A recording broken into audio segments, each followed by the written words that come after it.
Hello students, आज हम BSc first year का थर्ड पेपर पढ़ने वाले हैं और उसमें यूनिट 4 का चैप्टर 9 देखने वाले हैं। ठीक है, द प्लेन, समतल।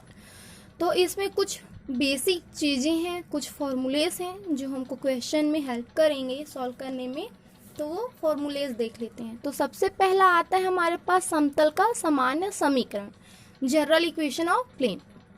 तो उसका जो समीकरण है वो हमारे पास है ax plus b y plus c z plus d is equal to 0, जहाँ पर ए बी सी क्या है, समतल की दिक अनुपात है। ठीक है।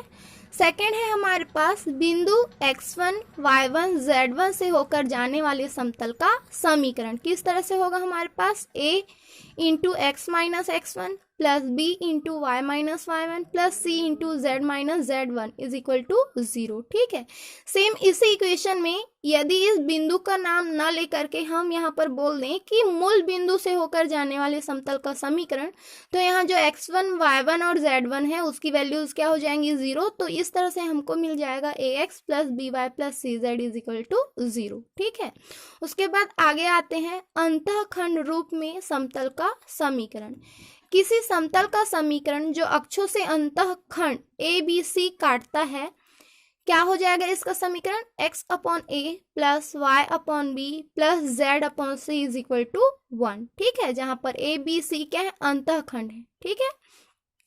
अगला है अभिलंब रूप में समतल का समीकरण, Lx plus M y plus N z is equal to P, जहां पर एल एम एन समतल के अभिलंब की दिक को ज्याएं हैं तथा p समतल की मूल बिंदु से दूरी है। ठीक है। इसको हम लंब की लंबाई भी कह सकते हैं, लंबवत दूरी। नेक्स्ट, समतल के सामान्य समीकरण को अभिलंब रूप में बदलना। समतल का जो सामान्य समीकरण था हमारे पास वो ये था, ax plus b y plus c z is equal to d. ठीक है। उसको हम अभिलंब रूप में बदलेंगे तो क्या करेंगे, इस पूरे इक्वेशन में हम under of A square plus B square plus C square का भाग दे देंगे। ठीक है। यदि हमको अभिलंब की दिक को ज्या निकालने के लिए कहा जाए तो उसके लिए हम क्या करेंगे, under of L square plus M square plus N square upon में under of A square plus B square plus C square. ठीक है। जिसमें एल की दिक को ज्या क्या होगी, A upon under of A square plus B square plus C square. M की दिक को ज्या क्या होंगी, B upon under of A square plus B square plus C square. N की दिक को ज्या हमारे पास हो जाएंगे सी अपॉन में under of A square plus B square plus C square. उसी तरह पी की दिक को ज्या हो जाएंगे हमारे पास डी अपॉन में under of A square plus B square plus C square. ठीक है। ये एल एम एन ही दिक को ज्याए हैं। ठीक है, जिसकी वैल्यूज हम इस तरह से फाइंड कर सकते हैं।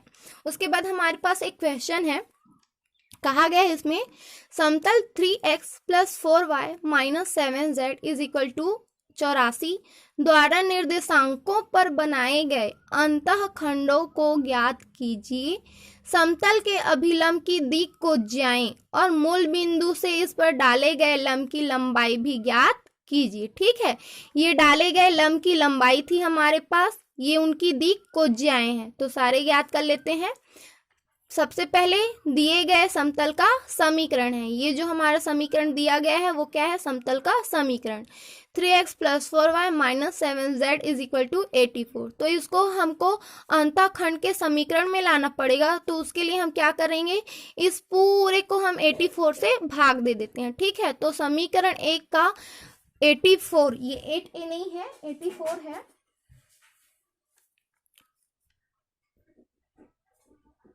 एटी 84 से भाग देने पर तो ये हमारे पास हो जाएगा 3x अपॉन में 84 प्लस 4y अपॉन में 84 माइनस 7z अपॉन में 84 इज इक्वल टू 84 अपॉन में 84। इसकी वैल्यू हमारे पास 1 हो गई।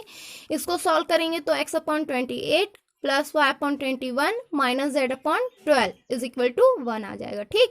अब ये जो हमारे पास समीकरण है उस समीकरण की तुलना हम किससे करेंगे, अंतःखंड के समीकरण से करेंगे। तो समीकरण 2 की तुलना समतल के अंतःखंड रूप से करने पर x upon a plus y upon b plus z upon c is equal to 1। देखिए ये जो समीकरण है एक ही जैसे हैं।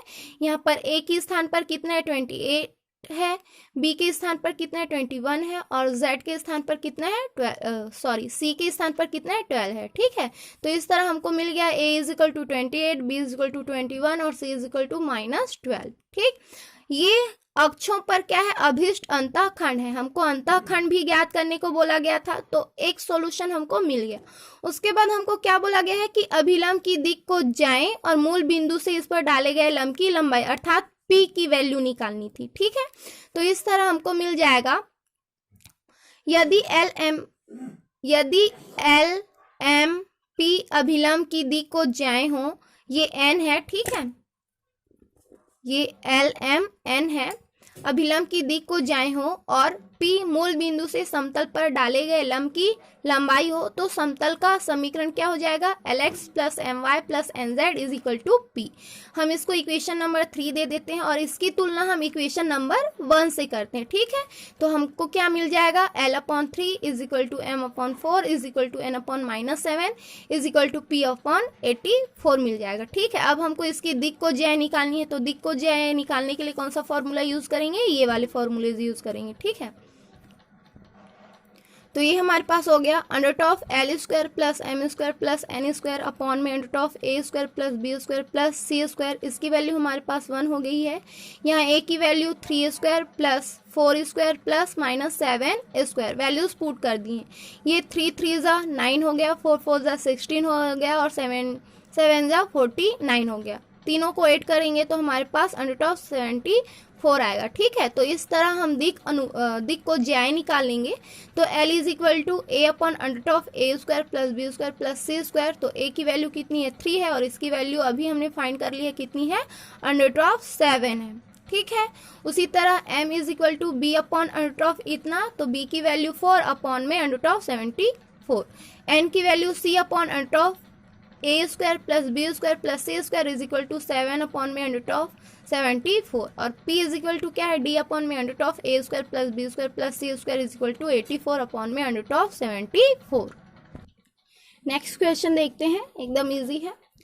समतल का समीकरण ज्ञात कीजिए जो निर्देशाक्षों पर अंतःखंड 2 3 -4 काटता है। ठीक है, यहाँ हमको क्वेश्चन में गिवन है अंतःखंड अर्थात A B C की वैल्यू हमको दिया गया है। ठीक है, और अंतःखंड का समीकरण हम जानते हैं क्या होता है। ठीक, तो देखते हैं, समतल का समीकरण जो निर्देशाक्षों पर अंतःखंड A B C काटता है निम्नलिखित होता है, x/a plus y/b plus z/c is equal to 1।